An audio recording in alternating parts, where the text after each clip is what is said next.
जिस एकाग्रता के साथ हम सब अपने सभी काम करते हैं, मोबाइल चलाते हैं और जो भी काम हमें इम्पोर्टेंट लगते हैं, जैसे कि आजकल सबसे ज्यादा है कि पैसा ही सब कुछ है, तो सारा दिमाग उसी में लगाए रखते हैं। आइए उस भगवान को याद करें जो हमें वास्तव में आनंद देता है। तो सबसे पहले अपने उस गुरु चेतना को याद करते हैं जो हर पल हर क्षण हमें अपना संरक्षण प्रदान करता रहता है। आइए गायत्री महामंत्र एक साथ एक स्वर में और चित्त शांत करके उस गुरु चेतना का ध्यान करिए। ओम भूर्भुवः स्वाहा तत्सवितुर्वरेण्यं भर्गो देवस्य धीमहि धियो यो नः प्रचोदयात्।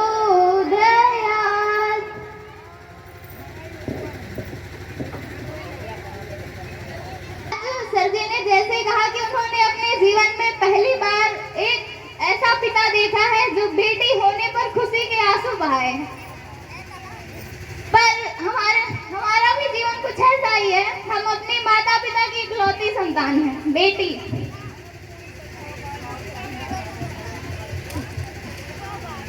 पर हमने कभी भी अपने माता पिता को सुकून से नहीं देखा। क्यों नहीं देखा? क्योंकि कहा जाता है ये समाज से ही दुनिया चलती है।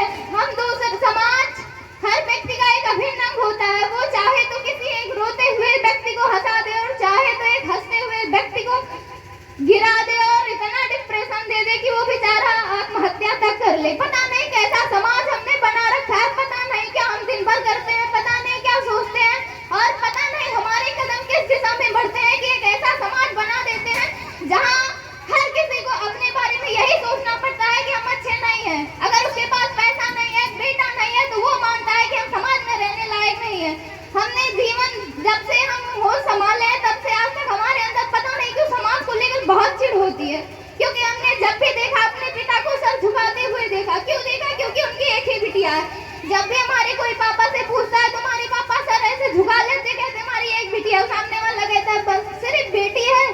मतलब क्या बेटियों के अंदर ऐसी प्रतिभा नहीं होती जो माता पिता को पूरी उम्र सुख दे सके? क्या बेटियां माता पिता का नाम ऊंचा नहीं कर सकती? क्यों हम अपने अंदर एक ऐसी मान्यता बना लेते हैं जहां बेटियों को हम हीन बताने लगते हैं? हम कहते हैं दुर्गा माँ की पूजा करते हैं, वो अच्छी है, वो शक्तिशाली है, देवी है। माँ की गोद में सिमटते हैं तो हमें सुकून मिलता है, आनंद मिलता है। पर क्यों जब अपनी बेटी होती है तो हम भूल जाते हैं कि यही बात बेटी माँ से आई है और इसे भी एक माँ का किरदार निभाना है। ये बेटी नहीं, ये दुर्गा का अवतार है। छोटी छोटी कन्याओं को पूजा करते हैं, वही उन्हें अपना भार मानते हैं। क्यों? क्योंकि हमने एक ऐसी परंपरा निकाल रखी है जहाँ बेटे को ही सब कुछ मान लेते हैं, बिटिया कुछ होती ही नहीं है। बहुत तकलीफ होता है कि जब कोई कहता है बस एक ही बेटी है, क्या एक बेटी काफी नहीं होती किसी के लिए? लेकिन नहीं, हमारा विश्वास कमजोर है। हमें अपने ही संतानों के ऊपर भरोसा नहीं है कि वह कुछ कर सकेगी। रानी लक्ष्मीबाई, जब उस समय बहुत सारे राजा अपने हाथ खड़े कर लिए कि अंग्रेजों से नहीं लड़ेंगे, तो मुझे लगता है उस समय एक बेटा वही थी कि नहीं थी? वही थी। भाई कौन था? और कोई लड़ने वाला नहीं था। तो हम उसे कहते खूब लड़ी मर्दानी, वहां तो झांसी वाली रानी थी। क्या हमने झांसी की रानियां नहीं पलती हैं? हम सब बेटियां यहाँ इतने लोग हैं, भाई हैं। छोटी छोटी उम्र में जब सबको अपने कैरियर की चिंता होती है, अपना घर बनाने की चिंता होती है, जिंदगी में कुछ पाने की चिंता होती है, तो अपना समय निकाल कर ऐसे ऐसे कार्यक्रम करते हैं। क्यों करते हैं? बस इसीलिए कि समाज से हम कुछ चाहते हैं। हमारे गुरुदेव कहते थे कि हमने अपना पूरा जीवन इसीलिए बिता दिया कि जो लोगों के अंदर सद्भाव आए, सद्विचार आए, वो एक दूसरे को कोसे नहीं बल्कि एक दूसरे को ऊंचा उठाए, एक दूसरे का सहयोग करे, एक ऐसी परंपरा निकाले जहाँ सब शांति और सुकून के साथ जिंदगी बिता सके, किसी को किसी चीज के लिए लेकर टेंशन ना हो। हम सब आप एक दूसरे को भाई बहन सब कुछ कहते हैं, पर उसी में से जब एक व्यक्ति दुखी होता है तो पूछने नहीं जाते, कहीं उनसे मुझसे मदद ना मांग ले, कहीं थोड़ा सा धन ना मांग ले, कहीं कुछ ना मांग ले। ये सब हमारे अंदर मान्यताएं क्यों पलती है? आज मुंडन संस्कार है, क्यों आपको बुलाकर यहाँ दीप यज्ञ कराया जा रहा है? बस इसीलिए कराया जा रहा है कि हमारे अंदर वो श्रेष्ठ विचार पले जिससे हम एक दूसरे की सहायता कर सके, एक दूसरे की मदद कर सके, एक दूसरे के आंसुओं को मुस्कान में बदल सके। यदि हम ऐसा नहीं कर पा रहे तो कम से कम हमें अपने आप पर एक बार चिंतन जरूर करना चाहिए कि हम कर रहे हैं। हम सभी दिन भर बहुत कुछ करते हैं, पर ये नहीं सोचते हम कुछ कर रहे हैं कि नहीं कर रहे हैं। तो आप सबसे एक निवेदन है कि एक बेटे को भी उतना ही सम्मान दीजिए। हम जिस दिन सुने थे कि दुर्गेश्वर जी यहाँ एक छोटी सी देवी आई है और उन्होंने ये कहा कि मैंने गुरुदेव से देवी ही मांगा था और देवी ही आई। ऐसा भाव तो मैंने जीवन में पहली बार देखा है, इसीलिए मन बहुत भाव विभोर हो गया है। और आप सबसे एक प्रार्थना है कि एक दूसरे को ऊंचा उठाइए, यूं हीन भावनाएं ना दीजिए। बहुत तकलीफ होती है, कभी आप कहीं परेशानी में फंसे हो और 10 लोग कह दे हम आपके साथ हैं, तो अच्छा लगता है कि नहीं लगता? हौसले बुलंद हो जाते हैं। पर वहीं जब आप किसी मुसीबत में खड़े हो, लोग आपको बताएं आप तो कुछ नहीं कर सकते, अब आप गिर चुके हो, आपकी तो कोई कीमत ही नहीं है, तो बहुत तकलीफ होता है। हम भगवान को भगवान मानते हैं, पर प्रत्येक प्राणी के अंदर भगवान नहीं देख पाते। बस सिर्फ यूं धूप बत्ती जला देना, अगरबत्ती जला देना ही पूजा हो जाती है, बस उसी में भगवान खुश हो जाते हैं। उन्हीं के द्वारा मनाए हुए प्राणियों को हम रुलाते रहते हैं, तो क्या भगवान खुश हो जाते हैं? और बेटियां बोझ क्यों है? इसीलिए है कि हमने खराब परंपराएं बना रखी। हमें दहेज लेना है और दहेज देना है।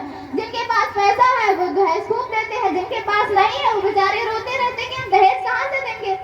और जिनके पास बेटा है वो तो कहते हैं दहेज मांगने से क्यों चूके, क्योंकि हमने अपने बच्चे को पढ़ा लिखा कर इतना बड़ा अफसर जो बना दिया। क्या अफसर इसीलिए बनाया था कि अपने बेटे को अयोग्य ठहरा कर कहे कि अब हमें दहेज दो?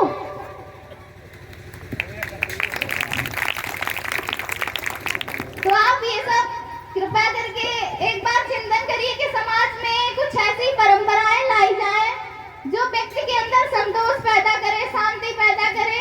कहीं कोई बेटी कुढ़े ना अपने आप में कि काश हम ना होते तो हमारे माता पिता को इतनी गालियां ना बढ़ती। हम भी कभी कभी सोचते थे, जब से गुरुदेव से नहीं जुड़े थे तो अच्छे विचारों से संपर्क भी नहीं था, वही घर में रहते थे, बाहर निकलना पसंद नहीं था, क्योंकि वहाँ यही सुनते थे ये देखो उनकी एक बेटी आ गई।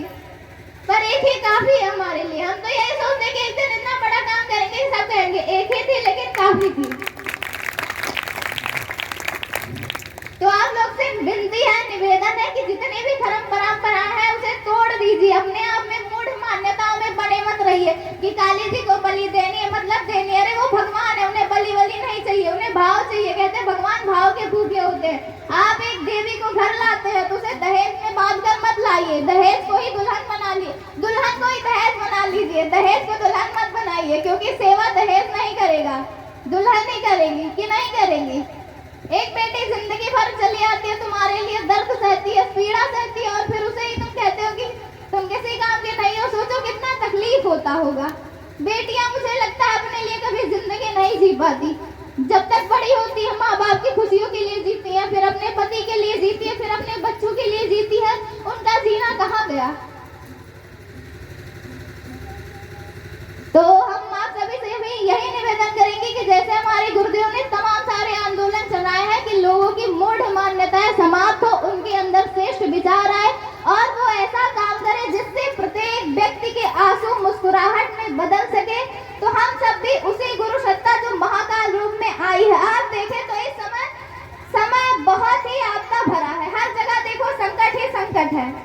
तो उस संकट के निवारण का एक ही कारण हो सकता है कि हम उस भगवान से भाव भरी प्रार्थना करें कि हे ईश्वर, हमें इन सब दुर्बुद्धियों से दूर कर उस श्रेष्ठ मार्ग की ओर ले चलिए जहाँ वास्तविक आनंद छुपा है और जहाँ मानव का सच्चा लक्ष्य निहित है। इसी के साथ धन्यवाद और इसी अपेक्षा के साथ हम विदा लेंगे कि आप लोग मूढ़ मान्यताओं को तोड़ने के लिए अपने अंदर वो साहस पैदा करेंगे, जैसे कि हमारे गुरुदेव ने किया था, जैसे महात्मा गांधी ने किया था और जैसे अनेक बेटियों ने, अनेक महापुरुषों ने किया था। पुनः हमारी बातों को ध्यान से सुनने के लिए धन्यवाद। और कुछ बुरा लगा हो तो क्षमा करिएगा, पर ऐसे हमारी पीड़ा नहीं है। बहुत बेटियों की हमने पीड़ा सुनी है कि वास्तव में वो इसी बात से पीड़ित है कि वो अकेली है, तो उनको रोज ताने दिए जाते हैं कि तुम्हारे माँ बाप का क्या होगा। अरे माँ बाप का बेटियों से अच्छा कोई ख्याल नहीं रख सकता, क्योंकि आप देखते होंगे अगर कोई भी माता पिता बीमार पड़ते होंगे तो उनकी सेवा कौन करता होगा? या तो उनकी बेटी या तो उनकी बहू, क्योंकि बेटा कमाने जाता है, उसकी भी मजबूरी है, कमाकर नहीं लाएगा तो क्या खिलाएगा। तो बेटियां जब सेवा करती हैं तो फिर क्यों। धन्यवाद।